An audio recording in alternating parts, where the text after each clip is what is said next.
कोई भी जांच आयोग बैठता है, जांच आयोग बैठने के साथ ही टर्म्स ऑफ रेफरेंस उसमें तय हो जाता है। लेकिन ये पहला जांच आयोग है जिसमें टर्म्स ऑफ रेफरेंस आम लोगों को कोई मालूम नहीं है। उसमें स्पष्ट रहता है लिखा हुआ उसका उद्देश्य क्या है। उद्देश्य तो है भरत तिवारी के परिवार उनको न्याय दिलाना और जो दोषी है उस पर उसको सजा देना। दूसरी उसमें होता है रिस्पॉन्सिबल, जिम्मेवारी किसकी है। तो उसमें जिम्मेवारी तय किया जाता है कि कहाँ तक है, एसपी हैं, डीएसपी हैं, एसटीएफ है या फिर अन्य जो राज्य के गृह मंत्री हैं उनका योगदान है।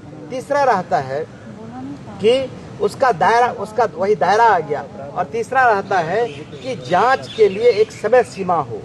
समय सीमा भी नहीं दिखाया गया है कि जांच का समय सीमा क्या होगा। और तीसरा अंतिम रहता है कि भाई आपको जो हम जांच करेंगे उसका अनुशंसा अनिवार्य मानना है, तो वो भी इसमें नहीं है। इस आज जब हम लोग मुख्य सचिव जी से मिले हैं तो हम तमाम लोगों ने उनसे आग्रह किया है कि ठीक है आपने जांच बैठाया है और जो उच्च न्यायालय के अवकाश प्राप्त न्यायाधीश हैं उनकी अध्यक्षता में किया है, सबसे पहले टर्म्स ऑफ रेफरेंस कीजिए।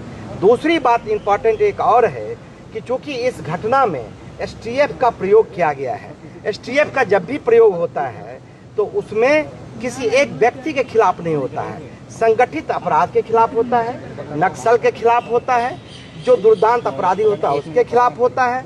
यहाँ तो एसटीएफ का काम था ही नहीं, उसमें तो जिला बल का काम था। तो चूंकि एसटीएफ इसमें है इसलिए कहीं ना कहीं इसमें गृह मंत्री की जिम्मेवारी बनती है, राज्य की जिम्मेवारी बनती है। वो गलत तरीके से वहाँ गया था।